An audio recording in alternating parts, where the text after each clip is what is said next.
Élections locales, le FFS ira sans sa base militante.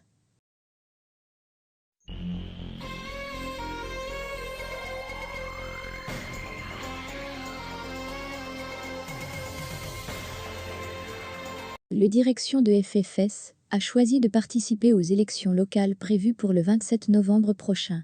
Une décision que la base militante du parti ne digère apparemment pas. Plus qu'un mécontentement, la participation de plus vieux partis de l'opposition en Algérie au prochain scrutin a suscité une véritable fronde au sein de ces sections régionales. À l'issue de la réunion d'une session extraordinaire de son Conseil national, le FFS a déclaré que les élections locales sont une opportunité de prendre le pouvoir local. Le communiqué de parti n'a pas manqué de préciser qu'il va prendre part au scrutin, faisant fi de la réticence d'un grand nombre de ses militants. Il s'agit d'une véritable fronde qui déchire les rangs de FFS. La partie, fortement implantée en Kabylie, doit faire face au réflexe de boycott qui caractérise cette population. Un réflexe qui a été dopé par la politique de tout sécuritaire menée par les autorités, ce qui constitue d'ailleurs le premier argument mis en avant par ceux qui prônent le boycott, et ils sont légion. Dans la wilaya de Béjaïa notamment, les communiqués des sections régionales pleuvent. Une véritable rébellion contre la direction centrale.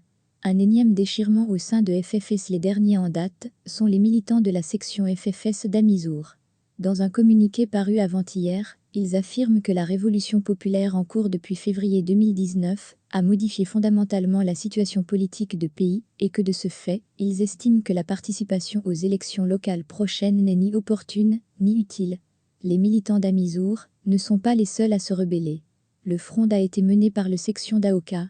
Cette dernière a publié un communiqué incendiaire, le 18 septembre, soit une semaine après l'annonce de la participation du parti. Dans leur communiqué, les militants de FFS d'Aoka affirment leur soutien indéfectible au détenu Iknid Jamel et remettent en cause la décision prise de manière unilatérale par la direction. Le communiqué appelle ensuite à un boycott massif et actif les prochaines élections. Outre Aoka, Akbou prend aussi ses distances vis-à-vis de la décision de la direction de parti. Dans un communiqué paru le 13 septembre, les militants akboussiens de FFS n'hésitent pas à dire que la direction de parti est à la solde de régime. Le FFS d'Akbou a également appelé les citoyens à boycotter massivement les locales du 27 novembre prochain. Les communiqués n'en finissent pas. Après Akbou et Aoka, viennent ceux les sections d'Elkseur et de Ouedgir. Les deux fiefs de FFS à Béjaïa affichent leur mécontentement et décident de rompre avec la décision de leur direction. Le communiqué de la section d'Elkseur indique qu'il est inconcevable, voire même impensable de soutenir, la décision liminaire de la direction de FFS. Les militants ajoutent que la section n'a délégué personne ni pour établir une liste ni pour recueillir les SIGNATURES. La section de Ouedgir, quant à elle, a indiqué, via un long communiqué, que nous militants et militantes de FFS de la section Ouedgir rejetons et refusons de s'inscrire dans la démarche prise par le pseudo-Conseil national. Ce déchaînement d'appel au boycott et de rejet de la décision de la direction de FFS constitue un véritable défi auquel les futurs élus de FFS dans la région devront faire face.